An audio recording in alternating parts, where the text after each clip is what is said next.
Salut tout le monde! Alors aujourd'hui, petite vidéo pour vous donner un peu les avantages et les inconvénients des voitures électriques. C'est vrai que depuis que j'avais créé la chaîne, j'avais pas fait de vidéo de ce genre, donc c'est le moment ou jamais. Donc j'ai trouvé 5 inconvénients et 10 avantages. On va commencer par les inconvénients. Je vais essayer d'être objectif, même si j'ai une voiture électrique depuis 2016. Ça n'empêche pas qu'il y ait quand même des inconvénients, donc je vais les donner.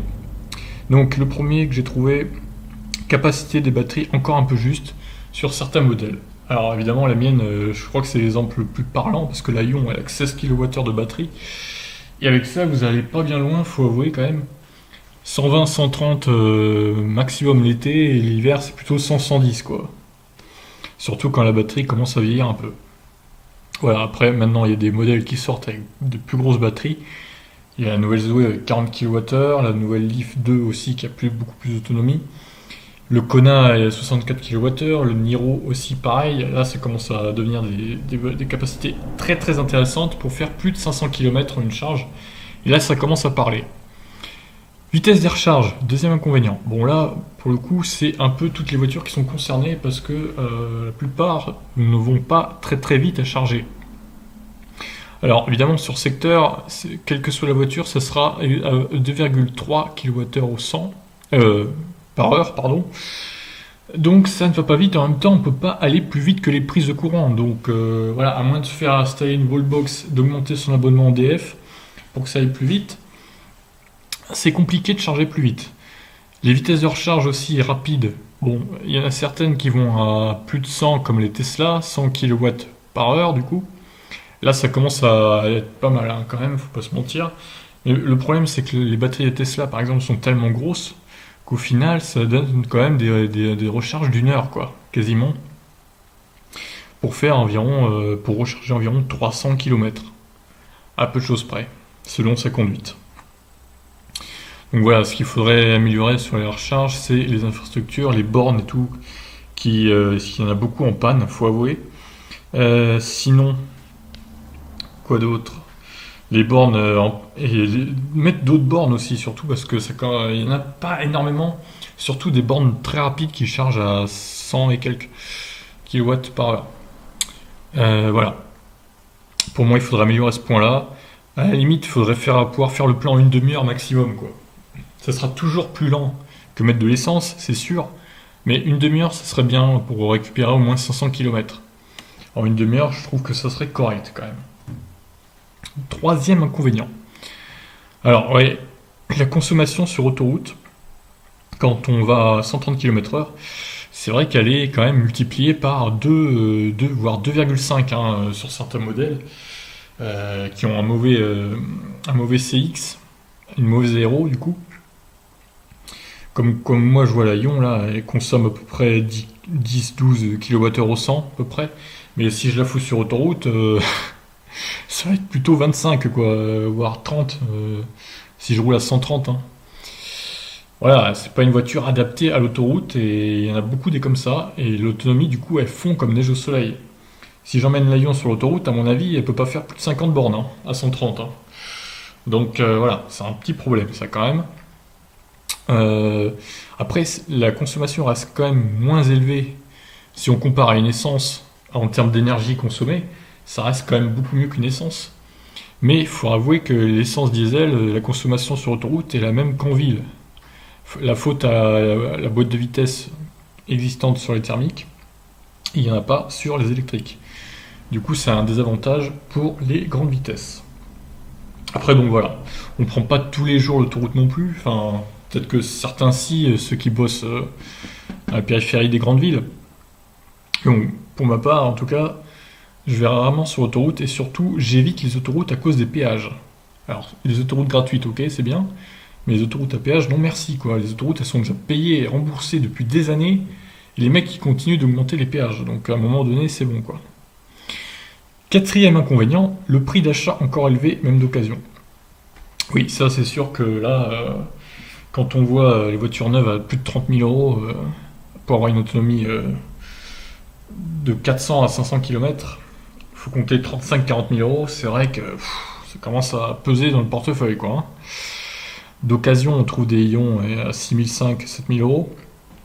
Après, ça, je pense que ça va tendre à baisser avec les années qui vont passer, je pense que dans 2 ans, on en trouvera à 4000 euros des ions. Ça restera toujours plus que certaines thermiques qui sont à 1000, 1500 euros, qui sont très en état de rouler. C'est sûr. Après, c'est un choix à faire aussi. Si vous roulez beaucoup, autant tenter l'électrique. Si vous faites 60-70 km par jour, tous les jours, ça sera toujours plus rentable qu'une essence au fil des années, quoi. Après, c'est un choix. Dernier inconvénient, l'autonomie diminue l'hiver. C'est vrai que l'hiver, comme je disais, moi je perds 20-25 km par rapport à l'été, hein, à cause du froid et de l'air qui est plus dense, donc on consomme plus. Et la batterie a un peu moins de capacité que l'été parce qu'il fait plus froid du coup. Les voitures électriques n'aiment pas trop le froid, donc vaut mieux, je vais pas dire qu'il vaut mieux s'en servir l'été, ce serait débile, mais bon, elles préfèrent l'été quoi, et le printemps. Elles sont un peu difficiles. Voilà pour les inconvénients. On passe maintenant aux avantages quand même, parce que là il y en a beaucoup beaucoup. Alors, premier avantage, coût à l'usage très faible. Moi je consomme à peu près en termes d'électricité l'équivalent de 2 euros d'électricité aux 100 km. C'est vraiment très peu, très très peu. Alors, par comparaison, c'est 8 euros pour une essence environ, au mieux hein, je dis, et 6 euros pour une diesel récente qui consomme finalement très peu, surtout si vous faites de la route. Mais bon, avec les prix de l'essence et du diesel qui tendent à augmenter, je pense que cette différence va être encore plus grande dans les années à venir. Pour l'instant, le prix de l'électricité reste le même. On touche du bois pour que ça continue d'ailleurs. Voilà, pour le coût d'usage très faible donc. Deuxième avantage, l'entretien quasi inexistant. Bah oui, parce qu'il n'y a pas de filtre à changer, il n'y a pas de vidange à faire. Il y a juste les pneus à remplacer, normal, c'est une voiture, vous me direz. Les freins, pareil, ça s'use beaucoup moins, parce que le frein moteur est tellement puissant qu'il n'y a même pas besoin de freiner selon certaines situations. Il y a juste besoin de lever le pied de l'accélérateur, et la voiture va ralentir très très fortement toute seule sans besoin de freiner. Et ça, c'est bien aussi. Donc voilà, bon évidemment il y a le contrôle technique aussi, mais du coup vous aurez beaucoup plus de chances de passer le contrôle technique avec une voiture électrique sans rien faire dessus qu'avec une vieille occasion, voilà, même une voiture normale qui commence à avoir 5-6 ans quoi. Surtout que le contrôle technique s'est renforcé. Troisième avantage, coût d'assurance plus faible qu'un véhicule thermique équivalent.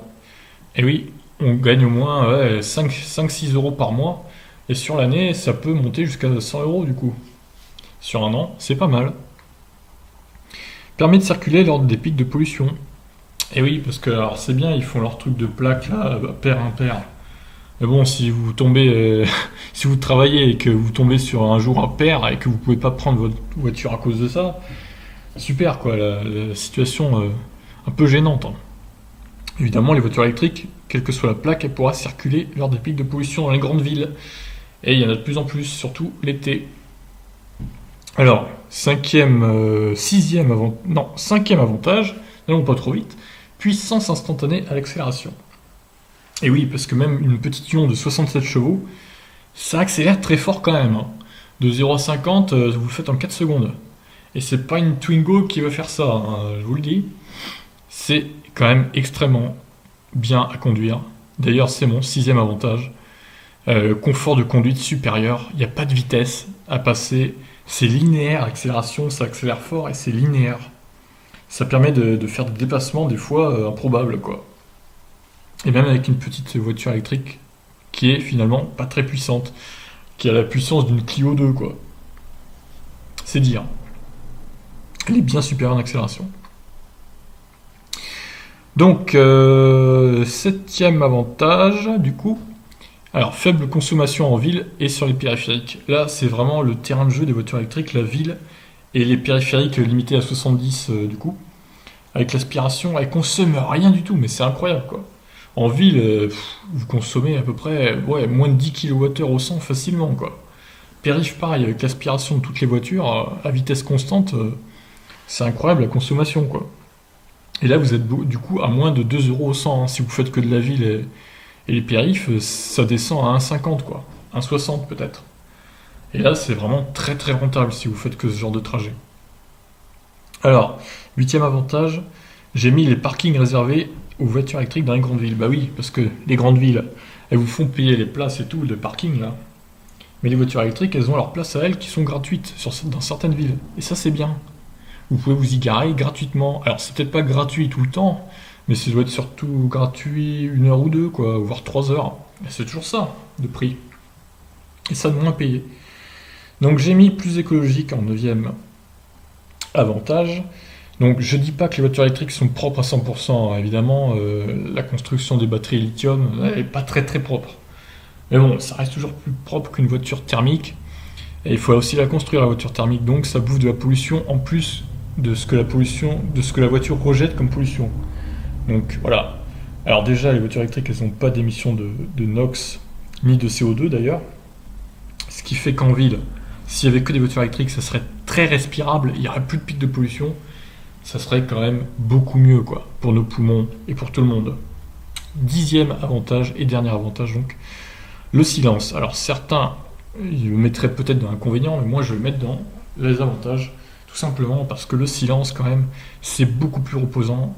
Ça vous bourdonne pas dans les oreilles, surtout si c'est des moteurs de merde, là, des vieux diesel pourris, là, qui font un bruit de tracteur. Au moins, une voiture électrique, vous entendez que le bruit du vent, quoi. Et des roues, c'est un petit peu des roues, quoi. Pas de bruit de moteur. C'est tellement plus reposant, quoi, surtout si vous faites beaucoup de routes tous les jours. Franchement, voilà.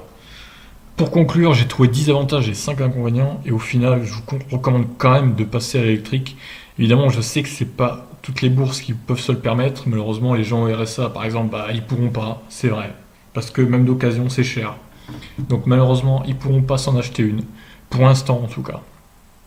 Mais au final, si vous avez un peu de moyens, investissez dans une voiture électrique. Selon votre situation, évidemment, si vous faites 300 bornes d'autoroute tous les jours, ça risque d'être un peu compliqué pour l'instant. Attendez un peu. Mais si vous faites genre 60, 70, voire 100 km par jour, même s'il y a de l'autoroute, ça ira, quoi. Selon le modèle, ça ira. Et surtout, vous ferez des économies énormes.